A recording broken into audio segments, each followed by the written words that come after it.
প্ৰাক্তন ছাত্ৰ তেওঁ চকুৰি আহোঁতে আমাৰ ছাত্ৰসকলক সামৰি বিচাৰিলে কথা কওঁতে মই আমাৰ মৰমৰ ছাত্ৰজনক বুজিলোঁ।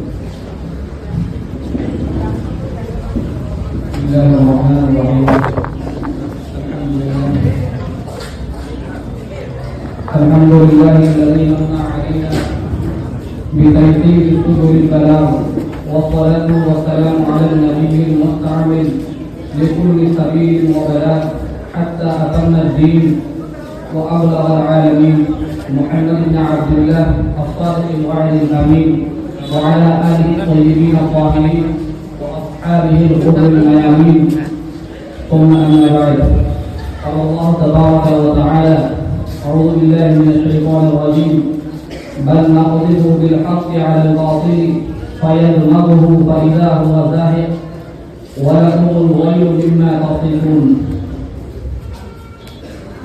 وروى الإمام البيهقي رحمه الله عن إبراهيم بن عبد الرحمن الغدري رضي الله تعالى عنه قال قال رسول الله صلى الله عليه وسلم يحمل هذا العلم من كل حدث حدوده ينفون عنه تحريف الغالين وانتحال المبطلين وتقليل الجاهلين او كما قال النبي صلى الله عليه واله وسلم.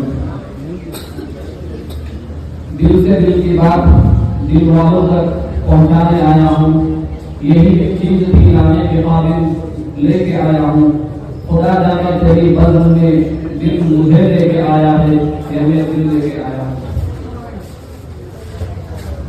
मुअज़्ज़ज़ इमामर दारुल हदीस दिल्ली मदरसार অফিস শ্রদ্ধার অধ্যক্ষ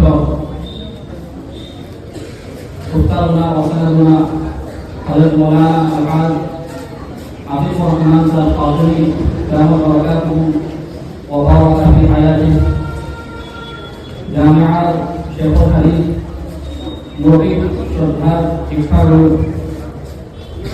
مفتي علامة قمر الدين خان قاسمي دامت بركاته جامعة شيخ الثاني مفتي شرحات إكفار حضرت مفتي محمود الحسن قاسمي دامت بركاته مفتي أساتذة جامعة আৰু মন্ত্ৰ ভৱিষ্ঠ অতিথিবৃন্দ আৰু শ্ৰোতামণ্ডলী তোলাই আদি আৰু বন্ধুসকল, আজিৰ যি কনভকেশ্যন এই কনভকেশ্যনত হুজুৰৰ মৰম তাৰমানে সুবিয়া কিন্তু মোৰ এটা নাই কম আমান ইমান এখলাসৰ পৰা জীৱনৰ সৃষ্টি হ'লে লাভ সুচাই কৰা বেয়া হৈ কিন্তু হুজুৰসকলৰ সন্মুখত কেতিয়াবা ছাত্ৰই চকু শুনাই হুজুৰসকলে বেয়া কৰি মাফ কৰিব ভাবিব এজন নাজান আগে আহি নিজৰ লগত কভাৰ নাই মাজত এমানে গ্ৰাম আজি যিটো যুগ হয় এআই যুগ হয়, যান্ত্ৰিক যুগ হয়, চ্যালেঞ্জিং যুগ হয় আৰু আজিৰ এই যুগত ইছলাম দুশ্মন যিবিলাক অপশক্তি হয় এই অপশক্তিবিলাকে প্ৰত্যেকটো ফালৰ পৰা ইছলামক মুছলমানক দুৰ্বল কৰাৰ যি অপ্ৰাণ চেষ্টা কৰি আছে আৰু তাৰ মোকাবিলাত মুছলমান সমাজৰ ফালৰ পৰা আৰু বিশেষকৈ ওলামা সমাজৰ ফালৰ পৰা যি মেহনত হৈছে সেয়া নকৰিব। কিন্তু কথা হ'ল যেতিয়া সকল মেহনত হ'ব, যেতিয়া দলিল ভিত্তিক কথা হ'ব, তেতিয়া বাতিলৰ কোনো শক্তি নাই যে বাতিল চলি থাকিব। কাৰণ কোরআনে কারীমত আল্লাহ সুবহানাহু ওয়া তাআলা সূরা আল-আনবিয়ার উপর আয়াত করেছে বাল নাকযিবু বিল হাক্কি আলা বাতিল ফায়াদমুহু ফাইদা হুয়া যাহিক। অর্থাৎ আমি সত্যৰ দ্বাৰা অসত্যক আঘাত কৰোঁ, ফলত এই সত্য ফলত ই অসত্য শূন্য কৰি দিয়ে আৰু তৎক্ষণাৎ অসত্য নিশ্চিত অসীমিত হৈ যায়। অৰ্থাৎ অপৰ আৰু দৰিদ্ৰৰ এইটো উদ্যোগ হয়, এইটো শক্তি হয়। যেতিয়া হক আহিব নিজৰ ষ্ট্ৰং এভিডেন্সৰ সৈতে, তেতিয়া বাতিলৰ কোনো দিনত নাই, বাতিলৰ কোনো কাৰণ নাই যে বাতিল টিকি থাকিব। বৰ্তমান সময়ত ছ'চিয়েল মিডিয়া যিহেতু এটা খুবেই প্ৰচাৰৰ বাবে খুবেই এটা সহজ মাধ্যম হয় আৰু সকলোৱে ব্যৱহাৰ কৰে। আৰু দুৰ্ভাগ্য হ'ব এই ছ'চিয়েল মিডিয়াত ইছলাম দুশ্মনবিলাকে বা কিছু অপশক্তিয়ে ইছলামক বদনাম কৰাৰ যি নাকাম কোচিছ বা চেষ্টা চলাই আছে, এতিয়া ওলামাসকলৰ জিম্মেদাৰী হয় বিশেষ কৰি ছ'চিয়েল মিডিয়াৰ বাহিৰেও ইছলামৰ হকখিনি বা ইছলামৰ যিখিনি সত্য বাণী হয় বা ইছলামৰ যিখিনি আচল হাকিকত হয় সেইখিনি হোৱা কৰে। কিছুমান কথাকথি জামাতে কয় যে ছ'চিয়েল মিডিয়াত আহি পেলাই দিনৰ মেহনত কৰিলে দিনৰ মেহনতটো দায়া হৈ যাব, দিনৰ মেহনত নহ'ব। কিন্তু আচলতে কেৱল মজুৰি এটা জিম্মেদাৰী এটা কথা ক'বলগীয়া হৈছিল যে কোনো কথাকথি জামাতে যদি কয় যে নিজৰ শৰীৰ সশৰীৰ হৈ পেলাই যদি মানুহক দাৱত দিয়া নহয়, তেতিয়ালৈকে দাৱতৰ সুবিধা শেষ নহয়, তেনেহ'লে একেবাৰে ভুল কথা হয়। এইটো কাৰণ আমি ফিফাৰ একেবাৰত নচাইডৰ একেবাৰত কোনো মেহনতৰ জামাতত কালি নহ'ব, বৰঞ্চ আমাৰ যিসকল মুৰব্বীসকল আছে, ফিফাৰ যিসকল মুৰব্বীসকল আছে, আমি তেওঁলোকক চাব লাগিব। গতিকে মৌলানা মালিক চেকুলাৰ নাই তাৰ দৰকাৰ হ'ল। আমি সকলোৱে জানো অল ইণ্ডিয়া মুছলিম পাৰ্চনেল ৱৰ্ল্ডৰ জেনেৰেল ছেক্ৰেটাৰী হয় আৰু ভাৰতবৰ্ষৰ ফিফাৰ আটাইতকৈ ডাঙৰ আটাইতকৈ ৰিলায়েবল যি দ্বাৰা হয় সেইটো হৈছে ইণ্ডিয়ান ইছলামিক ফেথ একাডেমি। তো তাৰ তেখেত বৰ্তমান প্ৰেচিডেণ্ট হয়। তো মুফতি খালিদ চেকুলাৰ ৰহমান সাহেবৰ এখন তফসিৰ আছে, আসাম তফসিৰুল কুৰআন। তো এই তফসিৰখনত হযৰত ৰহমাতুল্লাহি আলাইহি হযৰত সুলাইমান আলাইহিস সালাতু ওয়াস সালামৰ যে ঘটনা আমি সকলোৱে জানো যে সুলাইমান আলাইহিস সালাতু ওয়াস সালাম কেৱল মানুহৰ ওপৰত নহয় বৰঞ্চ সকলো প্ৰাণী জগতৰ ওপৰত তেখেতৰ শাসন আছিলে। তো এদিন তেখেতে এই ফুলফুল চৰাই নামৰ গোটেই কাহিনীটো আহিছে। ফুলফুল চৰাইজনী নেদেখিবলৈ সুধিলে যে ফুলফুল ক'ত গ'ল। যেতিয়া ফুলফুল আহিছে, ফুলফুলে এটা তাৰ বুজাই দিছে মই এক চাৱানা নামৰ জাতিৰ ওপৰৰ পৰা আহিছোঁ যিয়ে সূৰ্যৰ পূজা কৰে। তো সুলাইমান আলাইহিস সালাতু ওয়াস সালামে এই ফুলফুল নামৰ সৰু পক্ষীটোৰ হাতত এখন চিঠি দিছে, দাওয়াতি এখন পত্ৰ দিছে আৰু কৈছে ইযহাব বিকিতাবি হাযা ফাআলতিহি ইলাইহি সুম্মা তাওয়াল্লা আলাইহি আনহু ফানজুৰ মাযা ইয়ামিউন। অৰ্থাৎ তুমি এই মোৰ দাওয়াতি পত্ৰখন লৈ লোৱা আৰু সেই চাবা জাতিটোক কৰি দিবাগে আৰু তাৰপিছত সিহঁতৰ পৰা আঁতৰি আহিবা আৰু লক্ষ্য কৰি থাকিবা সিহঁতে কি প্ৰতিক্ৰিয়া দিছে। তো এই আয়াতৰ তফসিৰত হযৰত খালিদ চেকুলাৰ ৰহমানী ডাঙৰ দৰকাৰখনে কৈছে আসাম তফসিৰুল কুৰআনত যে হযৰত সুলাইমান আলাইহিস সালাতু ওয়াস সালামে কোনো মানুহৰ পৰিৱৰ্তে এজনী চৰাইৰ জৰিয়তে ৰাণী চাবাৰ ওচৰলৈ পত্ৰ প্ৰেৰণ কৰিছিল। এই কথাকে বুজায় যে ইছলামী বাৰ্তা প্ৰেৰণৰ বাবে মানুহৰ বাহিৰেও অন্য মাধ্যম গ্ৰহণ কৰিব পাৰি, যেনে বৰ্তমান টেলিফোন, ইণ্টাৰনেট ইত্যাদি। ঠিক সেইদৰে আমাৰ যোনটো আবিৰ হয় জামানাই টাইপৰ আমাৰ সকলোৰে ডাঙৰ হযৰত থানভী ৰহমাতুল্লাহি আলাইহি তেখেতে ইলালুল ফতাৱা দুখন ফতাৱাৰ কিতাপ আছে, তাত গ্ৰামোফোন ব্যৱহাৰ সম্পৰ্কে এইদৰে লিখিছে যে গ্ৰামোফোনত যদি গান শুনা হয় তেতিয়া গ্ৰামোফোন হাৰাম হ'ব, আৰু যদি গ্ৰামোফোনত হালাল বস্তু বা মোবাইল বস্তু শুনা হয় তেতিয়াহ'লে গ্ৰামোফোন ইউজ কৰা হালাল হয়। তো এই যে মাধ্যমবিলাকৰ হালাল আৰু হাৰাম হোৱাৰ কথাটো হ'ল যে সেই মাধ্যমবিলাকক হাৰামৰ ইজ্জত থাকিব নোৱাৰে।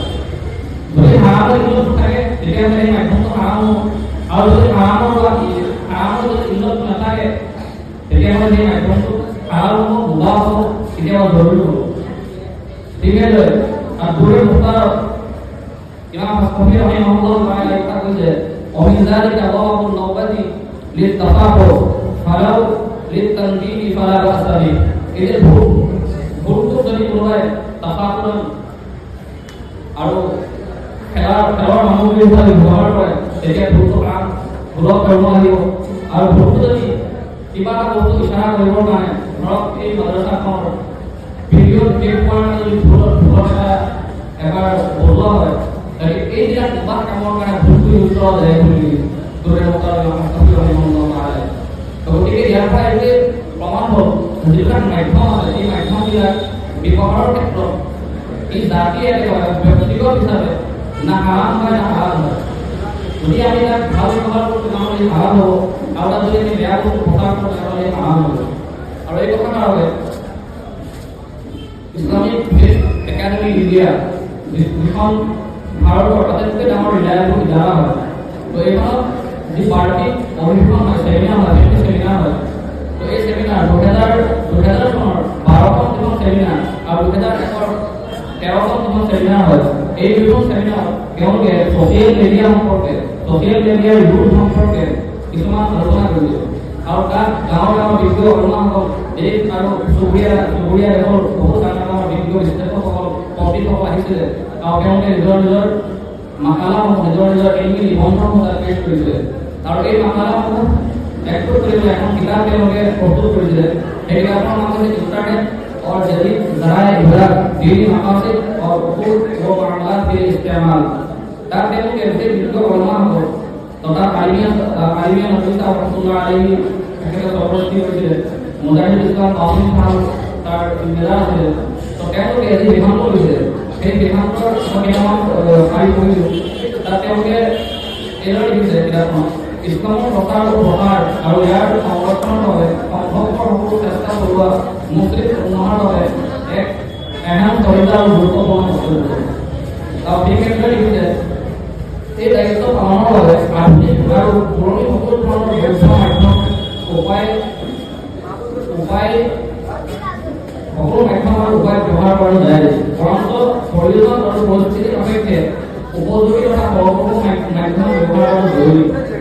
অৰ্থাৎ যেতিয়া দিনৰ ওপৰত বেছি ঠাণ্ডা হ'ব তেতিয়া সেই ছ'চিয়েল মিডিয়াত আনি পেলাই ছ'চিয়েল মিডিয়াত ইছলামৰ বেমাৰটো পোৱাটো বা ইছলামৰ বেমাৰ দিয়াটো আমাৰ কাৰণে জৰুৰী হৈ পৰিব। একেবাৰে শেষত গোটেই অংশগ্ৰহণকাৰী থকা ওলামাসকলৰ সৰ্বসন্মতি মৰ্মে যিটো প্ৰস্তাৱ দাখিল কৰা হৈছিল সেইটো হ'ল যে ইণ্টাৰনেট এক শাৰীৰিক ধৰ্মীয় দাৱাতী আৰু সামাজিক কল্যাণৰ মাধ্যম হিচাপে ব্যৱহাৰ কৰাটো বৈধ আৰু কেতিয়াবা ই জৰুৰী হৈ পৰে।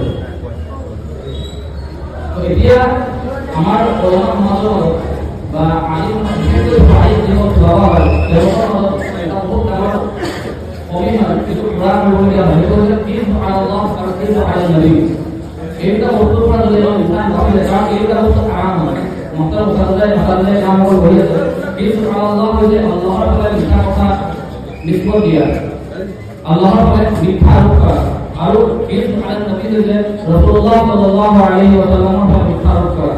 এই সম্পৰ্কে কোরআনের বয়ান আকার এবং বর্ণনা করা আল্লাহ সুবহানাহু ওয়া তাআলা বলেছেন ওয়ালা তাকুলু লিমা তাসিফু আলসিনাতুকুম কিযবা হাযা হালাল ওয়া হাযা হারাম লা তাফতারু আলা আল্লাহি আল-কাযিব ইন্নাল্লাযীনা ইয়াফতারুনা আলা আল্লাহি আল-কাযিবা লা ইউফলিহুন। অর্থাৎ তোমালোকৰ জিভাৰে বনায় অৰ্থাৎ তোমাকে নিজে বনায় পেলাই মিছাৰ ওপৰত নিৰ্ভৰ কৰি এইটো হালাল এবং এইটো হাৰাম বুলি দিয়া নকবা। অন্য ফটে কৰি এইটো হালাল হয় এইটো হাৰাম হয় তো হাৰাম হ'বৰ কাৰণে আমাৰ অসমে অনলাইন কাম আছে কাম কৰি আছে সলিড এভিডেন্স লাগিব এই দলিল হেতু তাকেই লাগিব সুবুৰ একেবাৰে কপি হ'ব লাগিব আৰু দালালৰ একেবাৰে কপি হ'ব লাগিব তেতিয়াহে আমাক কাম কৰিব হ'ব। গতিকে আল্লাহ সুবহানাহু ওয়া তাআলা এইটো কৈছে যে তোমালোকে আল্লাহৰ হুকুম বিচাৰ নকৰিবা যিহেতু হাৰাম আৰু হালাল যেনেদৰে তোমালোকে তাকিদ নকৰা। তাৰপিছত আকৌ আল্লাহ সুবহানাহু ওয়া তাআলা কৈছে নিশ্চয় যিসকলে আল্লাহৰ প্ৰতি বিশ্বাস আৰোপ কৰে সিহঁত কেতিয়াও সফল নহ'ব। আৰ দুই নম্বৰ হল ঈদ আল নবী ৰাসূলুল্লাহ সাল্লাল্লাহু আলাইহি ওয়াসাল্লামৰ প্ৰতি মিছা কথা অৰ্থাৎ আমি হাদিস কৰি পেলাই কথা কৈ প্ৰকাশ নকৰোঁ যে এইটো কথা হাদিসত আহিছে যেতিয়ালৈকে মুহাক্কিকিন ওলামাৰ লগত সম্পৰ্ক নকৰিব বা যেতিয়ালৈকে মুহাক্কিক ওলামাই সেই হাদিসৰ অথেন্টিচিটি আপোনাক পাৰ্মিশ্যন দিব তেতিয়ালৈকে সেই হাদিস বয়ান কৰা আহ্বান আমি কেতিয়াও দিয়া নহয়। কাৰণ ৰাসূলুল্লাহ সাল্লাল্লাহু আলাইহি ওয়াসাল্লামে খুব বেছি সতৰ্কবাণী প্ৰদান কৰিছে মুত্তাফাক আলাইহি রাওয়ায়াত আল্লাহ রাসূল সাল্লাল্লাহু আলাইহি ওয়াসাল্লাম বলেছে মান কাযাবা আলাইহি মুতাআম্মিদান ফালিয়াতাবাওয়া মাকআদাহু মিনান নার। এজন ব্যক্তিয়ে জানি শুনি আল্লাহ রাসূল সাল্লাল্লাহু আলাইহি ওয়াসাল্লামৰ ফালে মিছা কথা নিষ্পত কৰিব সেইদৰে যেনিবা পৃথিৱীত থকা অৱস্থাত জহন্নাম কনফাৰ্ম কৰিলে গতিকে এনেকুৱা গবালৰ পৰা বচা আমাৰ জৰুৰী হয়। আৰু এই ক্ষেত্ৰত মুহাদ্দিছে কেৰামৰ যিটো এটিটিউড আছে, মানে যাৰ হাদিছ যিবিলাকে বয়ান কৰে এইবিলাকৰ খিলাফ তেওঁলোকৰ যিটো জন আছে, মুহাদ্দিছে কেৰামৰ যিটো এটিটিউড এইটো আমাৰ সকলোৱে মানে ল'বলগীয়া। ইমাম দায়ুতি সকলো জানো, তেখেতে মাজে মাজে কয়, ইমাম জহিৰ ৰহমতুল্লাহ আলাইহি আৰু মোবাৰক দেখিছে, তেখেতে মাজে মাজে কথা কয়, ইয়াৰ আগত বজার لا تظن أن أحدا يكذب علي رسول الله صلى الله عليه وسلم وأنا حي. এখানে বলছে এই আব্দার কি করব, তোমাকে নভাইবা যে তোমাকে আল্লাহর নবীর প্রতি বিশ্বাস না করে দিবা, বিশ্বাস হাদিস আল্লাহর নবীর প্রতি নিষ্পত্তি দিবা, আর ওই চিন্তা থেকে করব, এটা হবেই না। অর্থাৎ ইমাম দায়ুত থেকে চিন্তা থাকিব আৰু আল্লাহৰ নবী সাল্লাল্লাহু আলাইহি ওয়াসাল্লামৰ প্ৰতি আমি বিশ্বাস হাদিস বনাই না, দায়ুত হাদিসৰ নিষ্পত্তি আল্লাহৰ নবীৰ প্ৰতি থাকি এটা হ'ব না।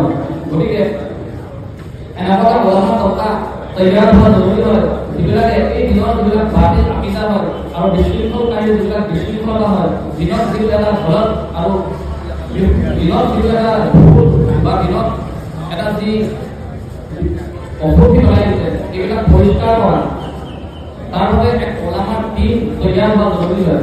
কাৰণ ৰাসূলুল্লাহ সাল্লাল্লাহু আলাইহি ওয়াসাল্লামৰ ভাষাৰ যিটো ইমাম বায়হকী ৰাহমাতুল্লাহি আলাইহি তেখেতৰ হাদিসৰ কিতাপতে অনেক নকল কৰিছে, ফৰমাইছে ইয়ামিলু হাযাল ইলমা মিন কুল্লি হালাফিন উকুলু, যে প্ৰতিটো প্ৰজন্মৰ মাজত এই সকল লোকে এই কোৰআন আৰু হাদিসৰ ইলম অৰ্থাৎ দিনৰ ইলম গ্ৰহণ কৰিব, যিসকল ন্যায়পৰায়ণ আৰু বিশ্বাসী হ'ব, যিসকলে এই ইলমটোৰ লগত জাষ্টিছ কৰিব আৰু তেওঁলোকে তিনিটা কাম কৰিব।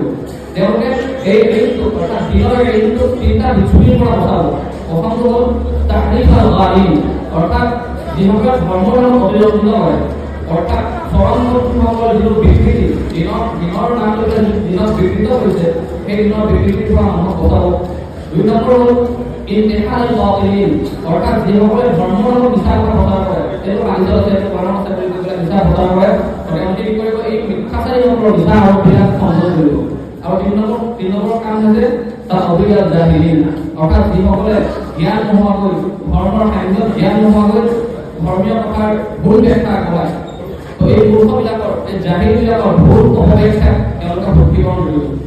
তো গতিকে ওলামায়ে কেৰামসকলৰ মাজত অৰ্থাৎ পাৰিক যিসকল চলাবা হয়, যিসকল নজৱান চলাবা হয়, তেওঁলোকৰ মাজত এনেকুৱা এটা টিম হোৱা বা এনেকুৱা ওলামা জমা হোৱা জৰুৰী হয়, যিবিলাকে এই কামটো সৰঞ্জাম দিব। আৰু যিসকলে এই কামটো নিজৰ অনাৰ বিছনা বনাব, তেওঁলোকে দুনিয়া কিবা পাব নহওক, কিন্তু আল্লাহৰ নবী সাল্লাল্লাহু আলাইহি ওয়াসাল্লামৰ এটা দোৱা জৰুৰ হ'ব, যদি ইমাম তিৰমিজি ৰাহিমাহুল্লাহ তাআলা তিৰমিজি শৰীফত নকল কৰিছে। হযরত যায়েদ ইবনে সাবিত রাদিয়াল্লাহু তাআলা আনহু ফরমাইছে, আল্লাহ রাসূল সাল্লাল্লাহু আলাইহি ওয়াসাল্লাম ফরমালে, নাযারাল্লাহু মা'আন সামি'a মিন্না হাদিসান ফাহাফিযাহু হাত্তা ইউবাল্লিগাহু গায়রা। অর্থাৎ আল্লাহ তাবারক ওয়া তাআলা একজন ব্যক্তির চেহারা উজ্জ্বল রাখো আর একজন সঠিক রাখো। আল্লাহ রাসূল সাল্লাল্লাহু আলাইহি ওয়াসাল্লাম কিমান ডাঙৰ এটা দোয়া দিছে যে আল্লাহৰ নবী যে আল্লাহ তাবাৰক ওয়া তাআলা একজনৰ চেহাৰা উজ্জ্বল ৰাখক আৰু একজনৰ সঠিক ৰাখক, যি মূৰ পৰা আলিফ কৰিছে আৰু তাক কণ্ঠস্থ কৰিছে, ভালো লাগি কৰিছে আৰু এই আলিফ কৰিছে বহু সহি সনদৰ সৈতে বেলেগক পਹੁঁচাই দিছে। তো আল্লাহ ৰাসূল সাল্লাল্লাহু আলাইহি ওয়াসাল্লামে এইবোৰৰ কাৰণে দোৱা কৰিছে। গতিকে যিসকল পাৰিক ওলাবাই কাম কৰে তেওঁলোকৰ প্ৰতি অনুৰোধ হয়, এইটো কেতিয়াও ভাবিব নালাগে এখন অনুষ্ঠানৰ পৰা বিৰতি হয়, কিন্তু ইলমৰ পৰা বিৰতি কেতিয়াও নহয় মানুহৰ। কাৰণ এজন মুহাক্কিকৰ কল হয়, আল ইলমু ইলাল মাহদি ইলাল্লাহ মিনাল মাহদি ইলাল্লাহ, যে ইলমৰ আৰম্ভণি মাকৰ ওলাৰ পৰা হয় আৰু ইলমৰ শেষ বিলাক ঘৰত গৈ লাগে। আৰু আজি যদি পাৰিক যদি আমি ভাবোঁ যে আজি আমাৰ ইলমৰ পৰিৱৰ্তন ঘটিছে, নহয়, ইলমৰ এক নতুন অধ্যায়ৰ আৰম্ভ হৈছে, তাহকিকৰ এক নতুন অধ্যায়ৰ আৰম্ভণি হৈছে। গতিকে জীবনত পূৰ্বে ভাবিব নালাগে যে আমি বহুত ডাঙৰ আলিম হৈ গ'লো। মুফতি তাকি উছমানী যাৰ দৰকাৰ আল্লাহ তাবাৰক ওয়া তাআলা তেখেতক উম্মতৰ ফালৰ পৰা আদৰ দান কৰক আৰু তেখেতক বহুত বেছি বয়স দান কৰক, খবৰ দান কৰক। হযরত রাসূলুল্লাহ আলী এই বয়সতে কিন্তু শেখুল ইসলাম রাহিমাহুল্লাহ তেখেত সেইদিন অলপ এখন মাদ্রাসা খুলে ভাই বেটো মেয়েটো আলবে ইলমু মে আলিম। তো মুফতি তাকি উছমানী খবৰ যদি বিনয় হয় এনেকুৱা হয় যে মুফতি তাকি উছমানী যদি আলিম নহয় তো আপুনি আমাৰ কি হয়। গতিকে একেবাৰে ধাৰণা আনিব নালাগে, এইটো কি হয় অহংকাৰ হয় যে মই ডাঙৰ আলিম নহয়, মই ধৰণৰ পৰিৱৰ্তন চাওঁ তেতিয়া মই গম পাম যে মই কিমান ডাঙৰ আলিম। গতিকে সকলো ভৰসা থাকি আৰু এই যে দস্তাৰে ফজিলত দিয়া হ'ব, এইটো উস্তাদসকলৰ ফালৰ পৰা আইনী আমানত হয়। উস্তাদসকলে তেখেতসকলৰ মোবাৰক হাতৰ দ্বাৰা আচাৰ্য গ্ৰামসকলে যিয়ে প্ৰেমী আমানত তেখেতসকলক ছাপোৰ্ট কৰিব। ইয়াৰ মকসদ কি হয় যে এতিয়া এই তবকাটো যিবিলাক উন্নত মাজত যিবিলাক মেহনত কৰিব, আমি সকলোৱে ইনশাআল্লাহ আজিৰ যি মজলিছত এইটো প্ৰতিজ্ঞা কৰিম যে ইনশাআল্লাহ মৰ্দে জনতাৰ আৰু জীৱন মুক্তলৈকে আল্লাহ ৰাসূল সাল্লাল্লাহু আলাইহি ওয়াসাল্লাম হাদিস আৰু আল্লাহৰ কালাম পঢ়াৰ যি গুস্তাখি হ'ল আচাৰ্য গ্ৰামত আকৌ সেৱা প্ৰাৰ্থী হয়। আল্লাহ সুবহানাহু ওয়া তাআলা সকলোকে দিনৰ পৰ আমাৰ সুবিধা কৰক।